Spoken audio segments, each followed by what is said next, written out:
Leadership in veterinary medicine isn't just about medicine, it's about people, systems, mentorship, and the environments we create for teams to thrive. In the latest episode of Leading Out Loud, Dr. Kelly Cairns shares her journey from clinician to enterprise leadership. One of the most powerful themes from this conversation was the idea that medical excellence extends far beyond clinical knowledge.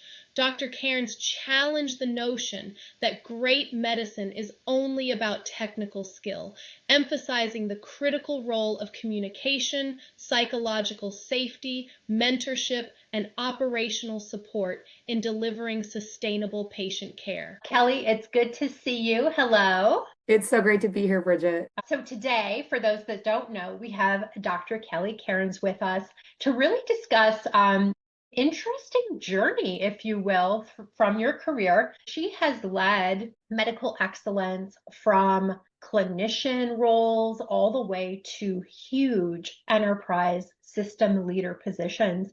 And so with that, Kelly, if you don't mind, could you just provide like a high-level overview of your career history? The journey. I am a board certified small animal internal medicine specialist. So basically, I did my 4 years of vet school at Colorado State, and then did a small animal internship for a year at Cornell, and then did my 3-year internal medicine residency at The Ohio State, and then moved into clinical practice as an internist in Chicagoland, which led to leading a hospital and starting up a hospital as a medical director, a multi-specialty ER, and then my journey moved into leadership positions. And I can attest, we worked together as partners many years ago, and not only are you brilliant, but you're fun. Likewise. Let me take us back though. What originally inspired you to pursue veterinary medicine, and kind of tying that in, how has that motivation evolved throughout your career? I think my journey is really similar to a lot of vets in that you hear a lot of vets say, I like animals. Me too. I knew from an early age I wanted to be a vet because I loved animals and really loved science and medicine. And so it was just a natural intersection. I knew I didn't want to be a physician. And I think the decision to be an internist was pretty early for me in vet school, being really drawn to the complexities and the puzzle solving of internal medicine as a specialty. Sure. So, I think for me, over time, my perspective and my passion has shifted to beyond individual patient care and the care of the person attached to that patient, and really become more broadly based in how can I support the people who are doing the work and doing the thing in the hospital setting. Now, let me ask you this. When you moved from that clinician role to more of executive leadership, were there any key moments that shaped that transition? I think one of my biggest transition points was when I left my first hospital where I was practicing as a full-time internist to move to another location that was being built brand new from the ground up, to have a chance to serve as their medical director. And that was a huge leap of faith for me because I was stepping into something that was going to be much broader than purely clinical work, building a hospital from the ground up, building the team, the culture, the systems, the caseload, and everything. And I think that was the point, probably when I realized my passion was evolving beyond just being an individual clinician, but really toward supporting teams, developing systems, and shaping the environment to help those teams succeed. It really clarified for me my passion was evolving towards supporting the people and shaping the environments that will help those people succeed. Yeah, that makes sense. What lessons from your early years in clinical practice still influence the way you lead today? Wow. So how vulnerable professional growth can be and how normal it is to feel like you don't have it all figured out. I have felt that way at every step in my journey and still feel this way. And it has really shaped how I support and mentor others, because I think for me, it's knowing that I frequently don't feel like I have it all together or that I have all the answers is really important to shape how I build environments and support structures and safety for others. Yeah, that's a great point. And I want to call it out again because it's actually come up in prior episodes with other guests where I think sometimes when we enter into a leadership type of role, people feel like they have to have all the answers and know everything. And to your point, I think it's impossible and it's never going to happen. And so I think number one, being able to recognize like you just can't, right? And being okay with that, but also leaning in and utilizing the expertise of your team. So you don't have to know the answer to everything, but do you have a problem solving brain? Are you able to acquire data and collectively make a decision or provide guidance towards a solution? And that can be asking your team members who are living it every day, their opinion and their experience, and really being more of like the glue, if you will, than the conduit for the answer per se. And I think it's an important call out because again, I think especially a lot of more novice leaders feel like they have to know everything. And to your point, you're just not. It's not going to happen. I love that. And when I hear you say glue, I frequently will talk about connective tissue. And my role as a leader is to both be a part of the connective tissue that helps the team succeed and also curate an environment and a system around them that serves as a part of the connective tissue. So when you say glue, I love it. Yes, kindred spirit. All right. So through your career history, you have led medical excellence initiatives across hundreds of hospitals. What does quote unquote medical excellence actually mean in a real world veterinary setting? This is something I love to talk about. So thank you for asking. I am known to say in teams and with my peers that words can unintentionally become vapor or garbage words unless we're very clear on what the words mean and how we activate on them. And for me, medical excellence is so much broader and more multidimensional than what I think, understandably, we on the surface tend to say it's defined as in vet med, which is simply practicing great medicine at a high standard of care. And I say standard of care in quotes because what does that look like? Obviously, that foundation matters tremendously, and I'm not trying to marginalize that. But to me, medical excellence is far more than simply understanding what is best for the patient or having that medical knowledge. It's about so much more. So it's about the clinical reasoning. How do you apply that knowledge in complex real world situations when there isn't one way to bake that cake and have it taste great? There's many ingredients, right? 5 + 5 = 10. So does 2 + 8. So does 4 + 6. And furthermore, I think we have to layer on the dimensions of communication skills and relational building skills. Because even if you know as a doctor what great looks like and you understand how to do it, you have to have trust and relational equity and partnership with the client. So they have the buy-in to say yes to your recommendations. And more complex is you can't sustain medical excellence without healthy, supported veterinary teams. And so medical excellence to me also involves everybody on the bus feeling supported, feeling able to grow, and having systems and processes that work for them and not against them to be able to provide that medical excellence sustainably. Yeah, that's a great point. Kelly, with your experience, which I love because sometimes from an operator perspective, I'll share with others that the value in working with many different hospitals is you just start to accumulate that data of different experiences. Like it's not cookie cutter. Things can be very different depending on the people in the practice.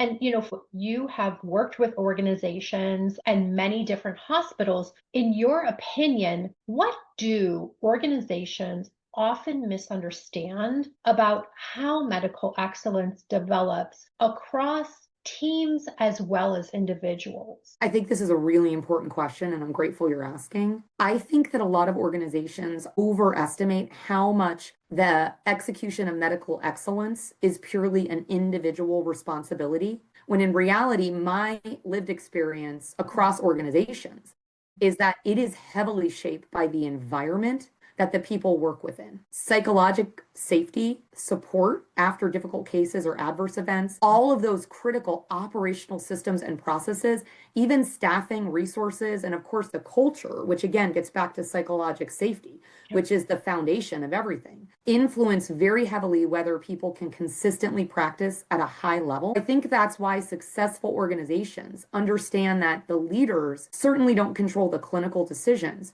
but they're absolutely helping to create the conditions that allow medical excellence to happen sustainably across teams and have those team members feel joy while doing it, which becomes a flywheel of sustainability. Yeah. In your experience, Kelly, what leadership skills are most critical for veterinarians who might want to move into more global enterprise level leadership roles, similar to your journey? Yeah. So I might start by tying it back to a question you asked me earlier of a reflection. When I think about critical leadership skills, the first one is understanding you don't have to have all the answers and that you're not. Yeah. And also giving yourself grace through that, but having the skills and the desire to help the people on your team grow into their potential and allow them whatever they need to become the best versions of themselves they can be. And again, being the connective tissue to create an environment where the teams can succeed sustainably. So for me, when I think about like, well, what leadership skills allow you as a leader to activate on that, it is certainly emotional intelligence and understanding conflict resolution, being adaptable, being an advocate, being a mentor, which has to be a different approach for each person, right? Mentorship can't be one size fits all. So you have to be very, very flexible and have multiple skills as a leader. Those are all critical, in my opinion. Yeah. And what you're mentioning are a lot of those soft skills, right? Which I find so interesting because when you look at our industry, I feel like we're so focused on the medical skill set, which of course is critical, but we often neglect the soft skill side that really benefits any individual, even if they're not in a leadership role, just because they're dealing with pet parents and each other. And I know that you do a lot of work with some of the universities as well. Just to kind of go off a topic a tiny bit, in your experience, are you seeing any new focus on soft skills for the vet students, or is that kind of still lacking in their curriculum just from your knowledge? Yeah. So, and one thing I didn't mention when I was introducing myself is I'm also faculty at Lincoln Memorial University. Yeah. And so I teach and at the Tennessee location, and I'm also supporting the new location, Orange Park in Jacksonville, which is provisionally accredited and accepting their first cohort of students starting next month. Oh, So wow. building curriculum for that school. Mhm. And so I say sitting in that seat on the bus, I definitely am experiencing veterinary schools to be recognizing the importance of the non-medical professional competencies, and all the things that you just mentioned fall into that bucket.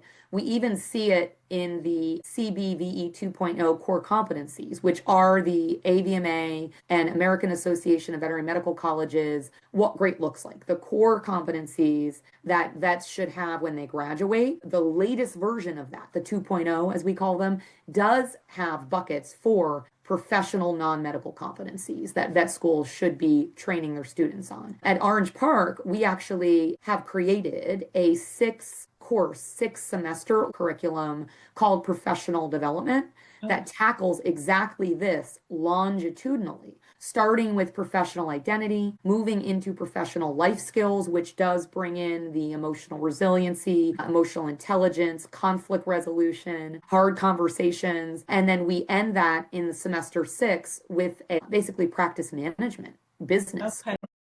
So very excited about that. I know talking to other professors and other folks in academia and other schools, the trend is moving toward more of a focus on this. And I think it's a good thing. Yeah, I agree. Well, and as we saw in the industry, we identified that that was needed and maybe the schools hadn't quite caught up. And so as a result, you look at any consolidator and there are learning and development departments and teams because we're fulfilling that gap to try to provide that support for the newer graduates that didn't receive that as part of their core curriculum. Where do you see the biggest disconnect between how we train veterinarians today and what the profession needs from them in their first, let's say, 5 years? This is a topic I'm so passionate about. I actually, a couple weeks ago, had the opportunity to speak at the American Association of Veterinary Medical Colleges at their annual conference in DC. And the title of my talk was Reimagining Veterinary Education, an Integrated Model. And the question you've asked me, actually, my answer is going to basically be the thesis of what I spoke on. Okay. Is I think the biggest disconnect is that we have treated graduation as though it represents complete readiness and it's a handoff. When in reality, we know that graduation is a part of a developmental continuum. And the first several years remains a major developmental period. Right now, I believe that we are fragmented and we have, if you think about veterinary school and private practice, whether it's a single brick and mortar or a hospital that's part of a connected community and a corporation, those two things, in my opinion, are upstream and downstream of the same river. So I think we need a more integrated continuum model where we are looking at opportunities for collaboration with stakeholders that sit in all of those seats. That's school faculty, private practice mentors, and everyone looking at how we take a cross-functional team approach to supporting growth during the early years. So. Yeah, that's great. Switching gears slightly, in vet med, we recognize that the industry has one of the highest burnout rates in healthcare. What do you feel organizations often misunderstand about this issue? For me, my answer is going to sound a little similar to the sustainability and execution of medical excellence. I think that burnout is often framed way too narrowly as an individual resilience issue, when my experience is that many of the drivers of burnout are structural drivers and systemic drivers. And yes, it is true. The archetype of a veterinary professional is someone who cares deeply, is very empathetic. We hold ourselves to very high standards. That is fuel to the fire if we consistently feel unsupported or unable to practice sustainably due to environmental constraints. So I think not only does that create burnout, it creates a lot of moral distress, which is equally important but distinct from burnout. So I really feel strongly that organizations have to think not only about individual well-being and the resources they give the individual to say, here you go, here's something you should do about this. But they're thinking about the culture, the mentorship, the staffing, the psychological safety, the systems, the leadership support, again, the connective tissue. And I believe that will actually solve a lot of the problem. Yeah, it's a great point. Just to pile on that a little bit, as many people know, I am painfully completing my dissertation in organizational leadership. Of course, my focus being on mental health and the high rates of suicide in veterinary medicine. And one of the theories that I've dug into is that of learned helplessness. And what this theory suggests when we tie it to a hospital setting is exactly what you're saying, where it's not just in the hands of the individual. That is a piece, right? Like, we need to have the tools and resources to cope with our environment, but equally important is the environment itself, which, yes, we contribute, but sometimes part of the contribution is happening from, let's say, corporate entities who aren't even stepping foot into the physical environment. And what that can look like is something as simple as saying, and we hear this all the time, we're not going to dictate your medicine to a veterinarian, right? We're not going to tell you how to be a veterinarian, okay? But we are going to tell you your appointments need to go down from 30 minutes to 15 minutes. And you need to be able to provide the equivalent amount of care and support to this patient, but move on to the next very quickly. And that is a specific example of this learned helplessness, where the veterinarian and even the technician and support staff can start to feel like my voice doesn't matter. I don't have a say, right? I'm part of this environment where I have these constraints being put on how I perform my job on a daily basis. And that is what can actually cause moral injury, can lead to those feelings of burnout, if not specifically burnout. So I'll get off my pedestal. No, I'm passionate about it as well, and I love hearing you speak about it. I would also offer, we know we have an attrition problem in the industry. Folks are leaving clinical practice. And, I like analogies. I know you know that, Bridget. Someone once in another context gave me an analogy that I'll offer here is if we're in the house and it's on fire and we only have a little bit of water, like you're not putting the fire out, you got to get out of the house, right? So they're leaving. But if the fire people could come with the truck and the big hose and put out the fire, maybe we would stay in the house. Absolutely. Yes. So it's multifaceted, it is complex, and it does involve more than just one person. But I think we are stressing the point that it's not just the individual, it is the group as well. And be that a hospital owner, be that a corporate entity, whoever that group or person does impact the overall health of the team. Now, along these lines, in your opinion, how do we create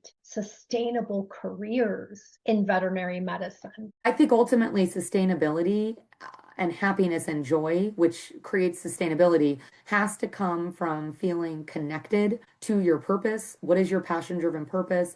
And connected to your community and connected to growth for whatever growth looks like for you, which does not inherently mean a promotion, right? Growth, it means different things. I think that there is an ownership, again, there's lots of pieces of the accountability pie that an individual has to have in contributing to a sustainable career that is joyful. I think it has to be something that you sit with intentionally. I also, again, I'm going to go back to a supportive environment and the team, the culture, the leadership, the systems that are allowing people to practice sustainably over time. I also think that folks need to realize that it's okay for your jam to change over time.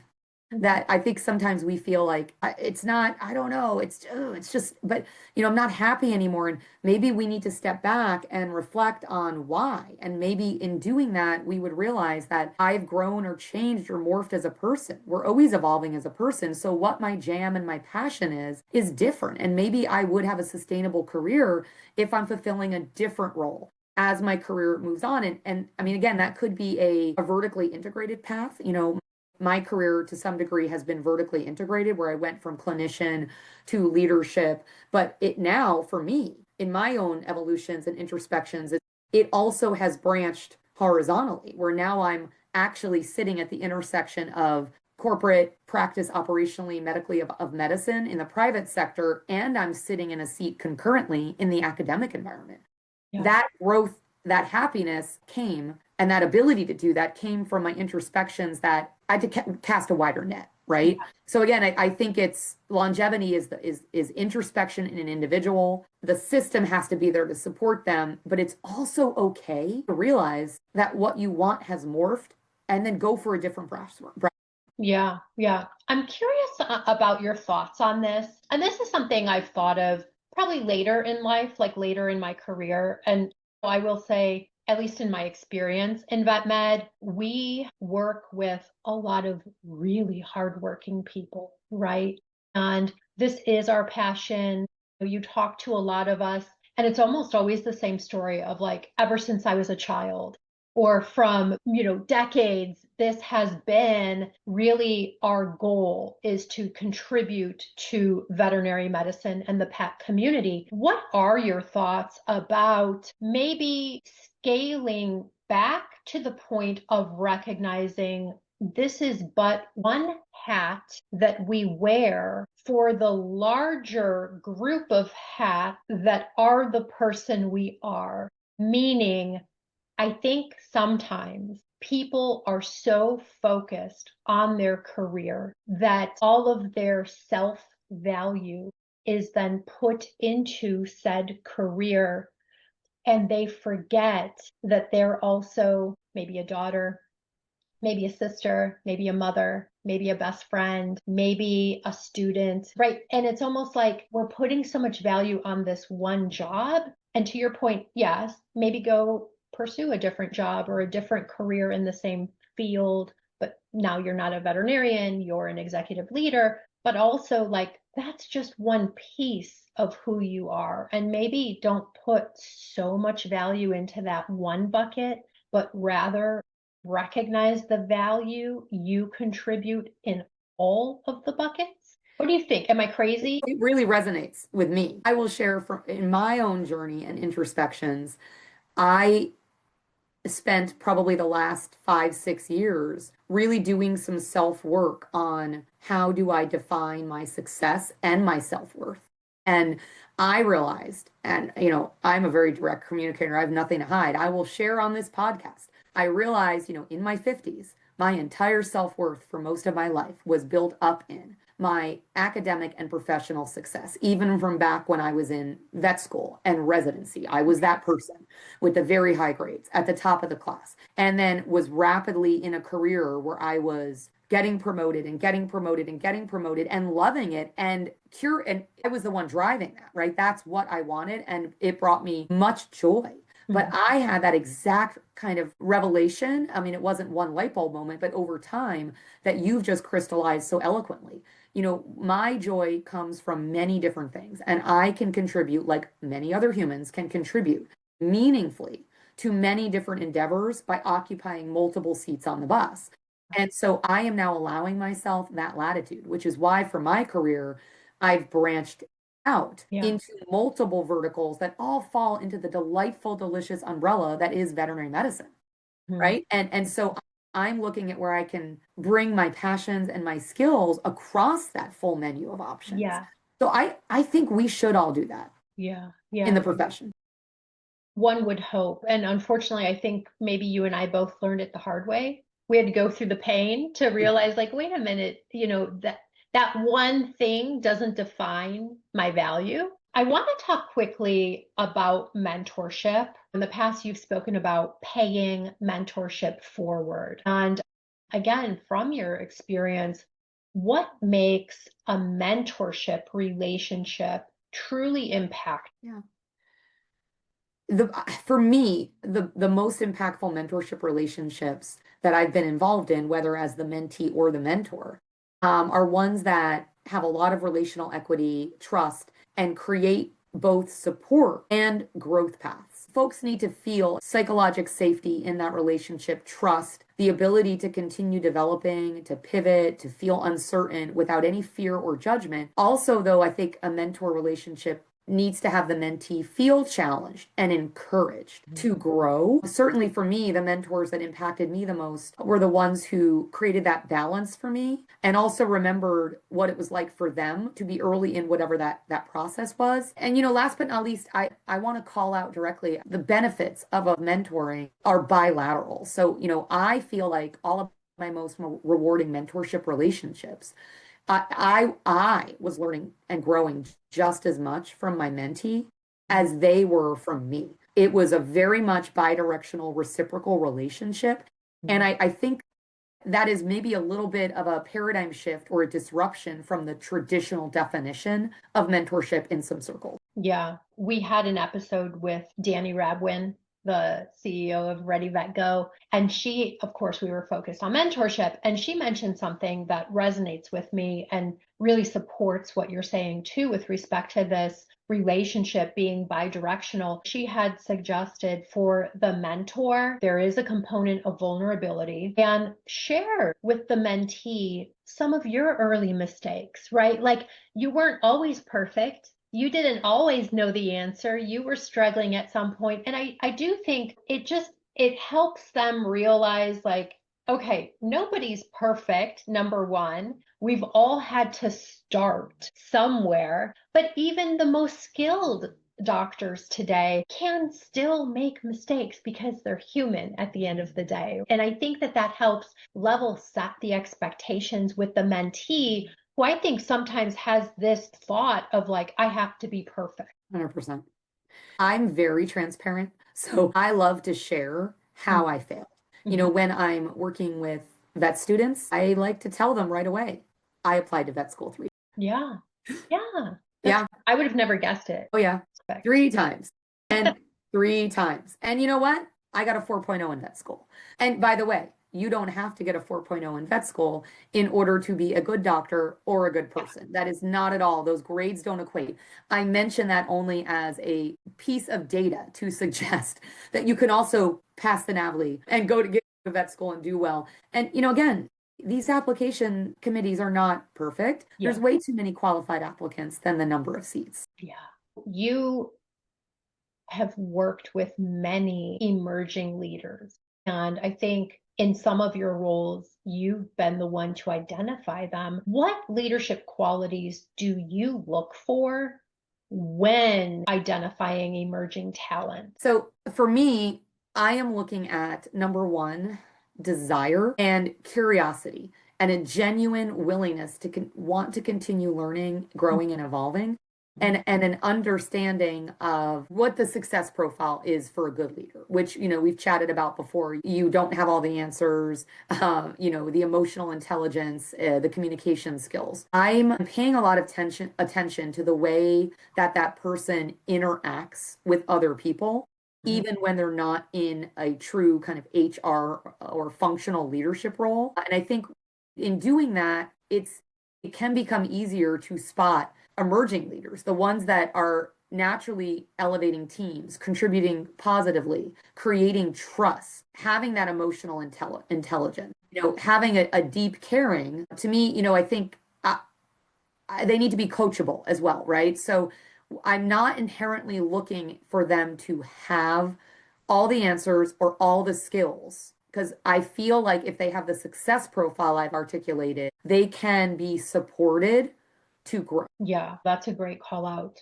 All right, last but not least, what gives you the most optimism about the future of veterinary medicine right now? So I think we're at a really interesting and exciting point in our profession, both kind of the upstream of the river, vet school education, and downstream in private practice. And, life is challenging. Life is hard at the macro, right? In the private sector, we know the macroeconomics are tough. I see a lot of excitement though, because I feel like we're at an interesting point in the life cycle of our profession. A period, I would say, of like thoughtful evolution, both educationally and clinically. And I think we're not the only profession that's been at this point in our life cycle. I feel like our physician counterparts, pharmacists were there maybe, 20, 30 years ago, where we do need to look at what is great and what we are called upon to iterate on, potentially destroying things and rebuilding them. And if they look 92% the way they did before, great. But what are the needs now? We see that we have systems and processes and connective tissue, scaffold, technology, AI. We do have resources available to enable this responsibly. What I'm excited about and what inspires me is my experience is that I'm seeing more and more willingness across academic, organizational, and leadership spaces in the industry to re-examine systems, to embrace innovation, to look at models, and to think intentionally about what we need moving forward in a world that's more and more complex, right? So I think what's exciting to me is the opportunity. I don't see the challenges, and I really am not trying to sound Pollyanna. Those challenges are real, even in the educational sector right now. But I see a willingness to evolve. I see more and more individuals that want to be disruptive, to challenge directly with the why behind and the intention of preserving the core values of the profession, but doing what is needed to create the outcomes and the progress we need. So I think it's desire. That is, in one word, I am optimistic by the desire. Yeah, I think you've articulated that quite well, and I would agree with you. Personally, I mentioned earlier that you and I had the privilege of working together as partners. And not only are you brilliant, not only have you been a great thought partner for me, but you are an exceptional thought leader. And so I'm glad that you are one of the people at the table with a voice, helping to potentially shape some of what we're seeing transpire for the future of vet med. So Kelly, thank you for what you're doing. Thank you for your contributions. And also thank you for joining me today on today's podcast. It was fun. Thank you, Bridget. You know how much I appreciate you and your thought leadership. And I'm really grateful that you've started this forum to continue to have conversations with more awesome folks in our amazing profession. Yes, I love it. Thank you.